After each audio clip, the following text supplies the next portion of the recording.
buddhiyuktah jahatiha ubhe sukrta dushkrte tasmad yogaya yujasva yogah karmasu kaushalam.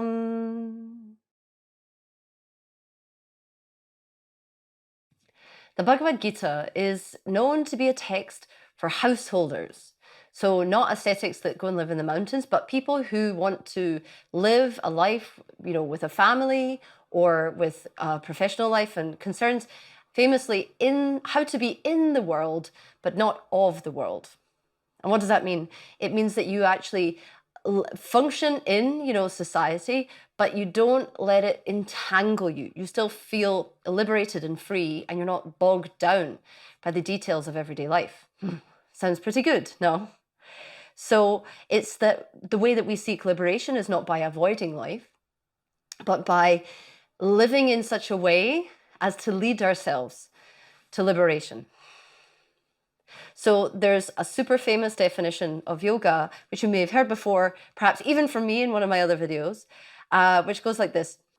One whose buddhi is integrated, even here in the world, throws off both good and evil actions. Therefore, yoke yourself to yoga. Yoga is the art of skillful action, or often translated as yoga is skill in action. So this idea of skillful action, it might remind you of like a modern productivity mindset where you're supposed to be super efficient and target oriented and meet your goals. But in fact, it's quite the opposite. The understanding of not the result, the target, the goal of the action, not the outcome, not the fruit, but instead the quality of the action and the value of it. And the focus is shifted not from the result, but onto the action itself. So the verses previous and following this particular verse, chapter 2, verse 50 of the Bhagavad Gita, these verses previous and after talk about renouncing the fruit of your actions. So that basically means performing the action for its own sake. It means that when you do something, you're thinking about what you're doing as opposed to thinking about what you're going to get as a result, or about how you're going to perform as a result. So that kind of seems, that's one of the key messages of the Gita, like maybe the main takeaway of it, which is do your action, but don't be attached to the outcome of it. But I want to unpack a little bit why acting and living in that way actually is sort of, skillful, why it's a good thing to do. Not only because it's virtuous, not only because you think it's a moral thing and it makes you look good, but also because it's going to benefit you directly. So I'm sure you've been in a situation, even like yogasana is a great example, where you're trying to execute a complicated posture, which you can kind of do on a good day, but you really have to concentrate on it. And if you're sitting there trying to do the thing or doing your weird shape with your body, trying to do this posture, and you're thinking about how you managed to do it the other day, and am I going to be able to do it as well as that? Or is someone watching me over there? Oh my God, am I going to be able to do it? By focusing on the outcome, you're not with what you're really doing. You're not thinking about what you're doing now. You're only thinking about the future outcome of it, which means that your concentration is diffuse. In the Indian tradition, it's understood that a human comes into this life with a set of action powers, karma, which are like picking up and putting down, creation, destruction, elimination. And also, I'm sure you're familiar with the sense powers, the jnanindriya, so sight, smell, etc. And the idea of being, an integrated yogi is when you can bring all of these powers together. In effect, it's when your mind, your heart, your body, your politics, your inclinations, your interests, your values, all of them are directed in one stream like a laser beam.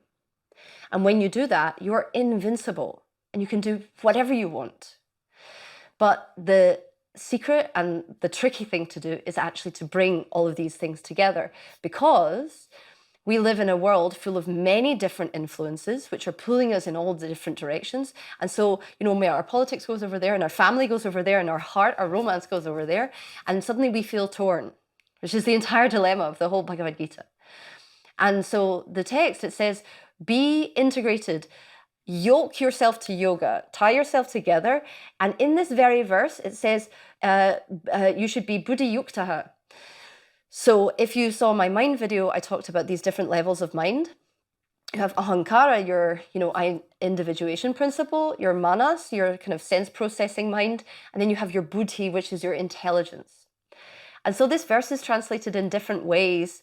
A translation that I'm using by Richard Freeman and Mary Taylor, they just leave buddhi in the original Sanskrit, which I think is fair because we don't have an exact equivalent in English. But other translations I looked at translate this word buddhi as consciousness or wisdom or even soul. That's quite an old-fashioned one. And the idea here is that you bring your intelligence, the luminosity of your mind and your heart and your very being together with everything that you're doing, so that you're not saying one thing and doing the other, so that everything that you do in the world is exactly in line with your values. And this is what Dharma is all about, is that when you understand what your values are, you do your action not, so an efficient or a skillful action is an action, not one that creates excellent results, but one that is in line with your values, which has the quality of fulfilling, working towards what is important to you in this life. That's what Dharma is, your purpose. Okay, I'm very passionate, you can see, right? So, if you are, reason number 2, why, an integrated approach to action is skillful for you. If you are defining the things that you do by an expectation, an anticipated result, it necessarily is going to be limiting. Because we, as individuals, or even as a group, have very limited information about what's going to happen out there in the world. The world is massive. There's so many factors. There's just 7 billion people and millions of things that are going to crash into each other. We just don't know what's going to happen. And an unexpected result is often so much more enriching. I'm sure you've experienced this in your own life. And of course, if you have expectations, they are most likely going to be disappointed. And so if you do an action with pure heart, that means you do it for its own sake, because you think the action itself is worthy, because you think that the action itself is, something that's in line with your principles, and also something that you just love doing, then you already get fulfilled by the action itself, and you don't have to worry about what result is going to come as a result of it. So throughout the text, Krishna and Arjuna discuss selfish desire. Krishna tells us that selfish desire is the ultimate enemy that we have to overcome. And why is it an enemy? It's because selfish desire, it comes from a sense of separateness. So if you think about what desire is, it's wanting something that is outside of you. And selfish means you want it for you. Selfish desire, it has the mistaken, belief encoded in it that you are separate from the outside world, i.e. you don't already have everything you need inside you. And so, in fact, the way that the world really is, and now, interestingly, I just read an article this morning about how quantum physics has started to understand that interconnectedness is actually the answer to everything. I'll put a link to that article in the description here if you're interested. But basically, if we are interconnected, and when we talked about karma, you can see that, and dharma as well, you can see that interconnectedness is really the nature of everything, because of, even if you're not into a spiritual notion, into spiritual interpretations of the universe, or a faith, even if you believe in cause and effect, you can understand that interconnectedness is basically the nature of everything. So if you are interconnected, it means that everything you do is going to affect everyone around you, and everything that's done is going to affect the people, everything that is done is going to affect you too. And so having selfish desire is kind of misguided and just kind of missing the point of like what's happening in the world. Where does selfish desire come from? Basically, it comes from a sense of lack, and it comes from what they call raga and dvesha, which comes from its terminology from the Yoga Sutras. Raga, attachment to pleasure. Dvesha, aversion from pain. So basically, any action that you do, which is a reaction to, like, it's trying to stop you feeling pain again, or trying to, it comes, or something that you do out of fear, it's only going to generate more fear. But if you do something out of love because you totally love the person that you're doing it for, or the action that you love doing, then it's going to give you so much. I've got two very banal examples, which I always use, but they're effective. It's this. When it's someone's birthday, I am prepared to do anything. Like, I cook a million cakes and amazing pastries and blah, blah, blah. Like, because it's someone that I love, I'm just overjoyed to celebrate them. And all of this like baking comes out of my fingertips, and whereas I wouldn't bake a cake for myself. But love just does this thing, and it's not like a kind of namby-pamby notion. It's just something that I have observed playing itself out in me, and I'm sure you can feel the same. Or, sometimes when I'm teaching the yoga, I'm like, if you're doing a hard posture, think about dedicating it to someone. And it makes it easier. On the topic of yoga teaching, it's something that I'm so passionate about that I get so much pleasure just from, and satisfaction just from the act of actually delivering this thing. And, anything that happens in return is a sweet bonus. Having said that, is my job and my livelihood. So I try to respect that in this material world. But having an attitude where you dedicate yourself to something because you think it's worthwhile means that it's easy. It's like what they say, do what you love as a job and you'll never work a day in your life. But it basically means that your life will have meaning. If you do something for love of it, rather than waiting around to see what you're gonna get as a result. So let's go back to this notion of buddhiyuktah. Buddhiyuktah is, as I said, it's integrating your mind, your soul, your everything all together. And skillful action thus means bringing the whole of yourself to whatever it is you're doing. So whatever the task is at hand, you bring your body. So, you're fully focused and you put your effort in. You bring your heart. So you're earnest in your intentions when you do it. You bring your intellect, concentrate, use your brain. Bring your senses. So you're not like doing whatever task you're doing and also like watching the TV at the same time. Bring your gut. That is, allow your body to speak to you and give you messages about what you're doing.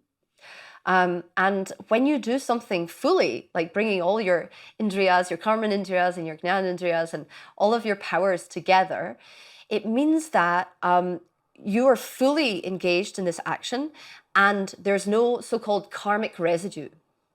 So there's this idea that when you do perform an action, i.e. do anything, out of selfish desire, then you're just creating more karma. So what that means is, if you do something because you're waiting, you're just expecting some sort of honor or prize as a result, you're most likely going to either, if you get it, crave more, or if you don't get it, be unsatisfied and crave more.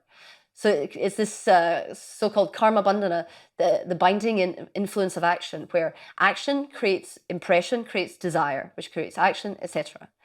But if you do something, bringing yourself fully to it, you get satisfied just by performing the action itself because your senses are fully engaged. They relish the experience of actually doing this thing. Thus it doesn't create karmic residue. Also because, we spoke about cause and effect. When you do something, when you engage in an action, it affects you. You are transformed by whatever it is you're doing. Like, by the time I finish recording this video, I'll be a tiny bit different of a person to how I was before I recorded it. Just because of, the impression of doing it will make me feel different and give me different ideas. I will have changed a tiny bit. And so when you bring the whole of you to something, the whole of you can be transformed. But if you don't bring the whole of you, if there's just a part of you that's watching TV or thinking about what you've got to do later, that part of you is left behind. And because that part is left behind, there's karma now. There's the need to fill in that gap. There's the need to do something more to pull that bit of you along with you. So when we act in a selfless and fully engaged, focused manner, we are moving through life smoothly, gliding towards more knowledge and hopefully more harmony. And there's only one more thing I'll say, which is this. It says skill in action. And I listened to a fun Vedanta lecture where they were like, action isn't like James Bond diving off a building. It's everything you do. It is everything you do. Me recording this video is an action. You going to the shop and buying a sandwich is an action. You interacting with your loved ones is an action. And so if we make every single action that we do fully present, fully meaningful, then our entire life becomes sacred. And at the very least, it becomes a full and incredible, unforgettable human experience. Now, isn't that something you'd like to enjoy? I would. Thank you so much for listening. I wish you skillfulness in all your actions and, of course, presence and meaning and fullness. Om Shanti.